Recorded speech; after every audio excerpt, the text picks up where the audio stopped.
El béisbol está lleno de historias que inspiran, relatos de jugadores que desafían las probabilidades y alcanzan la grandeza con esfuerzo y determinación, pero también existen historias que muestran el otro lado de la gloria, la dura realidad de cómo un ídolo puede pasar de la cima del mundo a caer en el olvido. Esta es la historia de un pelotero dominicano que tocó el cielo con su talento y entrega, un jugador más valioso de las grandes ligas, un líder en el terreno, un ícono del béisbol dominicano, un jugador que dejó su marca con su pasión, su poder con el bate y su inquebrantable energía en el diamante. Inspiró a toda una generación de jóvenes peloteros, convirtiéndose en un símbolo de lo que se podía lograr con trabajo duro y sacrificio. Pero su historia no es solo la de un ascenso glorioso, sino también la de una caída abrupta, desde los aplausos hasta la controversia, desde la fama hasta el olvido. Esta es la historia de Miguel Tejada. Tejada hits a ground ball to the hole, base hit right. Tejada delivers a single to right.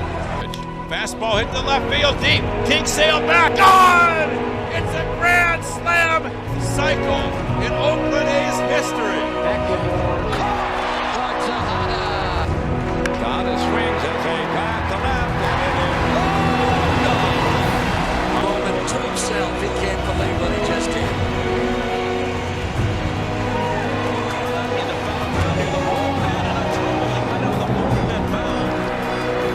Aquí en el Parque Ciudad. Línea, medejita al jardín, se está cayendo el estadio. La celebración ahí en primera. All my friends, the Dominican Republic, and I'm sorry for what just happened. Miguel Odálix Tejada Martínez nació el 25 de mayo de 1974 en Baní, República Dominicana. Creció en un ambiente humilde, donde las oportunidades de éxito parecían un sueño lejano. Su infancia estuvo marcada por la tragedia. A los 13 años perdió a su madre, y su padre, ante la dificultad de criarlo solo, tomó la difícil decisión de dejarlo al cuidado de su hermano mayor. A pesar del dolor y la incertidumbre, Miguel encontró en el béisbol no solo un escape, sino una razón para seguir adelante, aferrándose a su sueño de llegar a las grandes ligas. Con un talento innato y una ética de trabajo feroz, llamó la atención del entrenador Enrique Soto, quien lo llevó a entrenar con los Atléticos de Oakland, aquel joven que alguna vez jugaba con una pelota hecha de trapo en las calles de Baní. Ahora tenía la oportunidad de cambiar su destino con un bate y un guante. A los 19 años, en 1993, firmó su primer contrato profesional y comenzó su ascenso hacia las grandes ligas. Pasó varios años en las ligas menores, demostrando su capacidad con el bate y su destreza en el campo. En 1995, jugando en Clase A, bateó para 245 con 8 jonrones y 44 carreras impulsadas. Luego, en 1996, con Modesto en Clase A fuerte, mejoró su promedio a 280 y sumó 20 cuadrangulares y 72 impulsadas, consolidándose como uno de los mejores prospectos de la organización. En 1997, fue ascendido a la categoría AA, donde continuó su desarrollo ofensivo y defensivo, lo que le valió su esperado debut en las grandes ligas el 27 de agosto de ese año. Aunque su primera temporada en las grandes ligas no fue muy buena, con un promedio de 202 en 26 juegos, los Atléticos vieron su potencial con apenas 23 años y en 1998 le dieron la oportunidad de ser el campo corto titular del equipo. Pero su desempeño dejaba muchas dudas. Bateó para 233 con 11 cuadrangulares y un OPS plus de 79, cifras que lo ubicaban muy por debajo del promedio. Y eso en una era donde los campocortos estaban redefiniendo el béisbol con una combinación de poder, velocidad y defensa, no era un buen augurio, pero los Atléticos no lo descartaron. Ellos veían algo más, algo que las estadísticas aún no reflejaban. Entonces llegó 1999.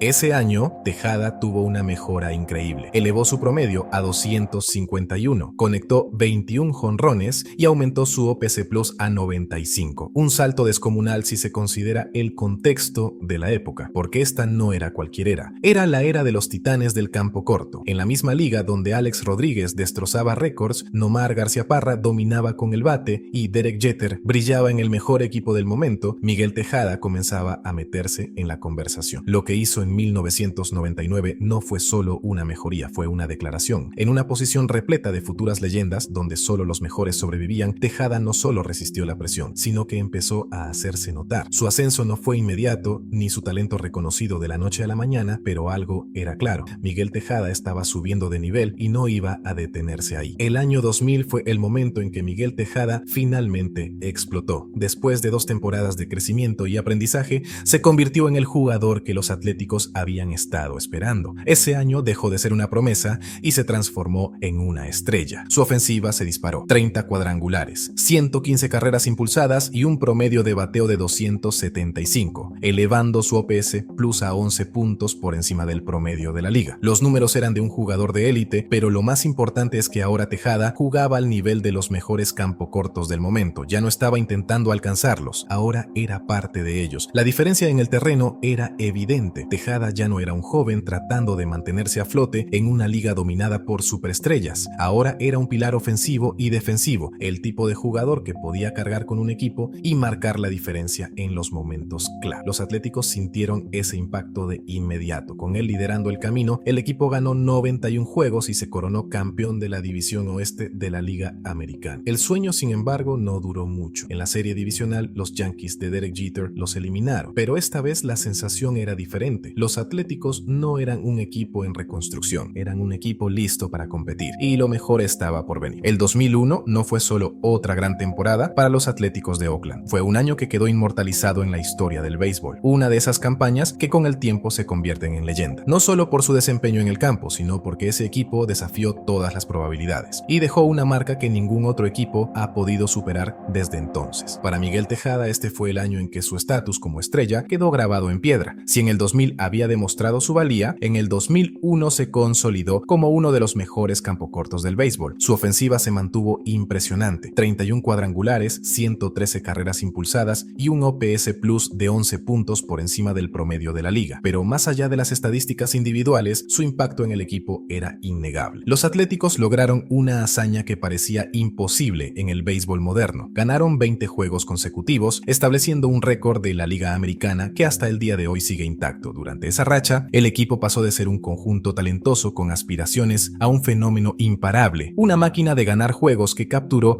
la imaginación de los fanáticos. Cada victoria sumaba más tensión, más emoción, hasta que finalmente, en una noche mágica, Scott Hatteberg conectó el jonrón que selló la histórica 20ª victoria. Swung on, there's a high drive, it way the run is gone, and it's 20, it's on an unbelievable night. Un momento que más tarde sería inmortalizado en la icónica película Moneyball. Pero el destino tenía otros planes. A pesar de la histórica temporada, la historia no tuvo un final feliz. En los playoffs, los Atléticos se enfrentaron nuevamente a los Yankees, un equipo con más experiencia en octubre, y la magia se desvaneció. Oakland quedó eliminado, una decepción que dolió más que cualquier otra, porque esta vez sentían que el campeonato estaba a su alcance. Sin embargo, el 2001 no fue solo una temporada más. Fue el año en que Miguel Tejada y los Atléticos de Oakland demostraron que podían desafiar a los gigantes, romper récords y hacer historia. El campeonato se les escapó, pero la leyenda de ese equipo y de ese campo corto dominicano que no dejaba de mejorar estaba lejos de terminar. A pesar del golpe devastador en los playoffs de 2001, los Atléticos de Oakland no se rindieron. Sabían que estaban cerca, que tenían el talento para pelear contra cualquier equipo de las grandes ligas. Y entre todos los jugadores que componían esa maquinaria ganadora, Miguel Tejada se estaba convirtiendo en el corazón y el alma del equipo. Entonces llegó el 2002 y fue el año en que todo cambió para él. Si el 2001 había sido impresionante, lo que hizo en su temporada de MVP fue simplemente extraordinario. Bateó para 308 con 34 jonrones y 131 carreras impulsadas, números que no solo consolidaban su estatus como uno de los mejores campocortos del béisbol, sino que lo colocaban al nivel de las más grandes estrellas de la liga. Ya no era solo una promesa o un jugador en ascenso, era una auténtica superestrella. Tejada no solo brilló en lo individual, también fue el líder indiscutible de unos Atléticos que volvieron a hacer historia. El equipo ganó 103 juegos y conquistó el título de la División Oeste, desafiando a las nóminas millonarias de equipos como los Yankees y los Red Sox. Era la culminación de años de esfuerzo, de luchar contra la adversidad, de demostrar que el talento y la determinación podían superar cualquier obstáculo. Y al final de la temporada llegó el reconocimiento que lo catapultó a la élite del béisbol. Miguel Tejada fue nombrado jugador más más valioso de la Liga Americana. En una época dorada llena de figuras legendarias, un campo corto dominicano que había empezado como una incógnita se había convertido en el mejor jugador de la liga. A pesar de una temporada regular espectacular, los playoffs volvieron a ser un obstáculo insuperable para los Atléticos. Se enfrentaron a los Mellizos de Minnesota en la serie divisional, y aunque Oakland llegaba como favorito, el desenlace fue el mismo de años anteriores. Fueron eliminados en 5 juegos, sumando otra dolorosa decepción en octubre. Para Tejada, la frustración era enorme. Había cargado al equipo toda la temporada, había sido el MVP, había demostrado que podía ser el mejor, pero aún faltaba la última pieza del rompecabezas: la gloria en postemporada. Después de su histórica temporada de jugador más valioso en 2002,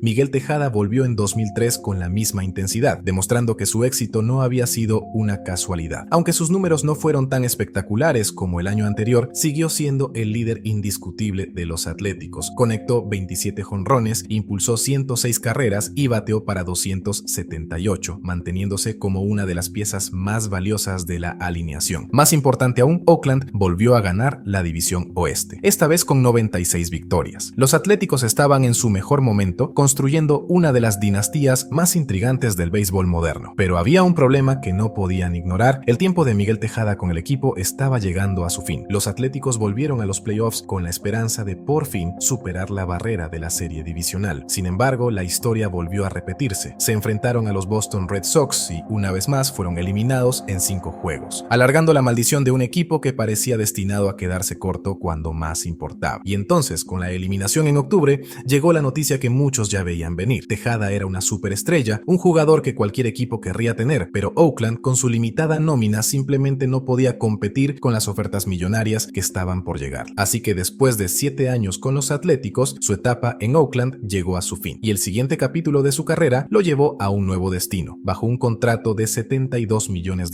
por 6 años con los Orioles de Baltimore. Miguel Tejada llegó a Baltimore con grandes expectativas, y en su primera temporada con los Orioles en 2004 superó todas ellas. No solo justificó cada centavo del contrato que le dieron, sino que tuvo la mejor temporada de toda su carrera, consolidándose como uno de los jugadores más completos de las grandes ligas. Desde el primer día se convirtió en el líder absoluto del equipo, tanto en el clubhouse como en el terreno, y sus números fueron simplemente descomunales. Bateó para 311 con 34 cuadrangulares y 150 carreras impulsadas, terminando como líder absoluto de las grandes ligas en empujadas, un logro impresionante para cualquier pelotero, pero aún más para un campo corto. 150 carreras impulsadas en una temporada no es algo que se vea todos los días, y en ese 2004 nadie fue mejor que Tejada, produciendo ofensivamente para su equipo. Los Orioles sabían que habían hecho la mejor inversión posible. Tejada no solo había cumplido con las expectativas, las había destrozado, convirtiéndose en el rostro de la franquicia y el corazón de la alineación. Sin embargo, el béisbol es un deporte de equipo, y aunque Tejada brilló individualmente, Baltimore seguía sin ser un contendiente real. La división este de la Liga Americana era, sin discusión, la más difícil de todas, con los New York Yankees y los Boston Red Sox peleando año tras año en la cima. A pesar de la gran temporada de su nueva estrella, los Orioles terminaron terceros en la división, lejos de la postemporada. El equipo seguía siendo débil en muchas áreas, pero algo era seguro: ahora tenían una verdadera superestrella en sus filas, un jugador que podía cambiar el destino de la franquicia. Miguel Tejada había llegado para hacer historia en Baltimore, pero ¿podría el equipo rodearlo con el talento suficiente para competir? En el 2005, Tejada volvió a responder como una superestrella, demostrando que su gran primer año en Baltimore no había sido casualidad. Bateó para 304, conectó 26 jonrones, impulsó 98 carreras y lideró las grandes ligas con 50 dobles, una muestra de su capacidad para producir extra bases constantemente. Su combinación de poder y contacto seguía siendo de élite y era el jugador más consistente del equipo. Sin embargo, los problemas de los Orioles no desaparecieron. Una vez más, el equipo quedó atrapado en la mediocridad, finalizando con un récord de 74 y 88, muy lejos de los poderosos Yankees y Red Sox que dominaban la división este. A pesar de contar con uno de los mejores bateadores del béisbol en su alineación, Baltimore simplemente no tenía el talento suficiente alrededor de él para competir. Tejada seguía siendo la cara de la franquicia, pero su paciencia empezaba a ponerse a prueba. Había llegado a Baltimore con la esperanza de ganar, pero hasta ahora los Orioles solo le habían ofrecido temporadas decepcionantes. El equipo necesitaba cambios drásticos si quería aprovechar al máximo los años de su estrella. En 2006 bateó para 330, 24 jonrones, 100 impulsadas y 214 14 hits, la mayor cantidad de su carrera. Sin embargo, los Orioles terminaron con un triste récord de 70-92, nuevamente sin posibilidades de pelear en la división este. Para 2007, su frustración se hizo más evidente. Aunque volvió a producir buenos números, conectando 18 jonrones, impulsando 81 carreras y bateando para 296, la realidad era que Baltimore seguía sin rumbo, y lo que es peor, el equipo no mostraba señales de mejora. Durante este periodo, Tejada comenzó a expresar públicamente su descontento con la dirección del equipo. En entrevistas dejaba entrever que quería estar en un equipo competitivo, uno que realmente tuviera aspiraciones de postemporada. Los Orioles, en cambio, estaban en reconstrucción y parecían más enfocados en el futuro que en ganar en el presente. Las críticas de Tejada no pasaron desapercibidas en la organización. Para un equipo que luchaba por encontrar una identidad, tener a su jugador estrella mostrando signos de impaciencia se volvió un problema difícil de manejar. Además, Tejada tenía un contrato millonario y ya estaba entrando en sus 30 años, lo que significaba que su valor en el mercado de cambios todavía era alto, pero no por mucho tiempo. Finalmente, a finales de 2007, los Orioles tomaron una decisión drástica. El 12 de diciembre, Miguel Tejada fue cambiado a los Astros de Houston a cambio de 5 jugadores, incluyendo al jardinero Luke Scott y al pitcher Troy Patton. Tras su salida de Baltimore, Miguel Tejada llegó a los Astros de Houston con la esperanza de finalmente jugar en un equipo que pudiera competir por algo grande. Aunque los años pasaban, su talento seguía intacto,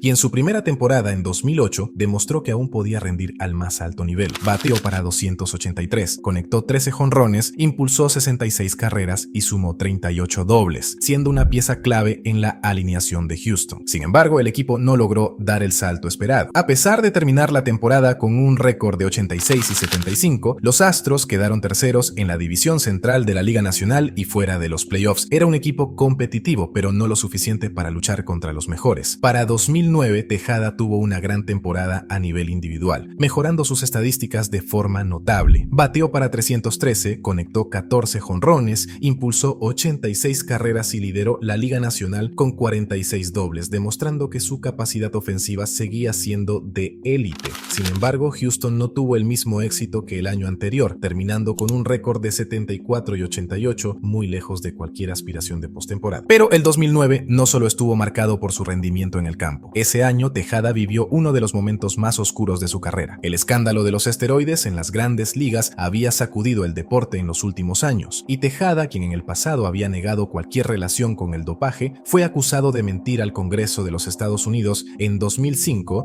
durante una investigación sobre el uso de sustancias prohibidas en las grandes ligas. En febrero de 2009 se declaró culpable de haber hecho declaraciones falsas bajo juramento. Aunque no fue sentenciado a prisión, recibió un año de libertad condicional y una multa, además de un golpe devastador a su imagen y su legado. Lo que alguna vez parecía una carrera destinada a la inmortalidad, ahora quedaba marcada por la sombra del dopaje. Miguel Tejada seguía siendo un gran jugador, pero su reputación ya no sería la misma. Después del escándalo y con 35 años de edad, la carrera de Miguel Tejada comenzó a entrar en su fase final, aunque aún tenía gasolina en el tanque para seguir jugando en grandes ligas. En 2010 fue firmado nuevamente por los Orioles de Baltimore, pero fue cambiado a mitad de temporada a los San Diego Padres, donde terminó el año con un promedio de 269, 15 jonrones y 71 carreras impulsadas entre ambos equipos. Aunque no fue el mismo jugador dominante de años anteriores, seguía siendo un bate confiable y un veterano con experiencia. Al finalizar la temporada, firmó con los San Francisco Giants por un año y $6.500.000 con la esperanza de aportar liderazgo a un equipo que venía de ganar la Serie Mundial en 2010. Sin embargo, su rendimiento cayó drásticamente en 2011, bateando para 239 con solo 4 jonrones en 2011, 91 juegos. Los Giants lo liberaron antes de finalizar la temporada, marcando un punto crítico en su carrera. Para 2012, sin ofertas en grandes ligas, firmó un contrato de ligas menores con los Baltimore Orioles, pero nunca llegó a jugar en el equipo grande y fue dejado en libertad. En 2013 intentó un regreso con los Kansas City Royals, logrando jugar 53 partidos y bateando para 288, pero su temporada terminó abruptamente cuando fue suspendido 105 juegos por uso de anfetaminas, una violación a la política antidopaje de las grandes ligas. Esta suspensión prácticamente puso fin a su carrera en las grandes ligas. A pesar de su talento y de haber sido una de las estrellas más brillantes de su generación, Miguel Tejada nunca ganó una serie mundial. La única vez que jugó en postemporada fue con los Atléticos de Oakland entre 2000 y 2003, pero el equipo nunca pasó de la serie divisional. Luego de su salida de las grandes ligas, intentó Intentó continuar su carrera en el béisbol invernal y en ligas independientes, pero nunca volvió a jugar en grandes ligas. Su legado quedó marcado por su impresionante producción ofensiva y su liderazgo en el campo, pero también por las controversias y el escándalo de dopaje que empañó su imagen. El retiro es un enemigo cruel para aquellos atletas que no saben cómo enfrentarlo. Durante años, Miguel Tejada fue una de las caras más reconocidas del béisbol, un jugador que lo dio todo en el terreno, que batalló contra las adversidades y que dejó su huella en la historia del juego. Pero el béisbol, al igual que la vida, no perdona los errores. A pesar de haber ganado más de $96 millones en su carrera, la realidad fuera del diamante fue mucho más dura de lo que él jamás imaginó. En 2022, una noticia sacudió a sus fanáticos y a todo el mundo del béisbol. Miguel Tejada había sido arrestado en República Dominicana por emitir cheques sin fondos. Lo que comenzó como una deuda de 470,000 pesos dominicanos terminó convirtiéndose en un escándalo financiero de más de 9 millones de pesos dominicanos. Un golpe devastador para un hombre que alguna vez estuvo en la cima del mundo del béisbol. Encerrado tras las rejas, el exjugador más valioso de la Liga Americana se convirtió en un reflejo de cómo una carrera legendaria puede desmoronarse por malas decisiones y malos manejos financieros. Tejada insistía en que era víctima de una extorsión, pero los hechos eran contundentes. Su fortuna se había evaporado, su reputación estaba destruida y su legado ahora era visto con ojos de decepción en lugar de admiración. Pero los problemas no terminaron ahí. En 2019, cuando su nombre apareció por primera vez en la boleta del Salón de la Fama, la sentencia fue aún más cruel. Recibió menos del 5% de los votos, quedando automáticamente fuera de futuras elecciones. No importaban sus más de 2.400 hits, sus 307 cuadrangulares o su premio al jugador más valioso. El escándalo de los esteroides y su declive final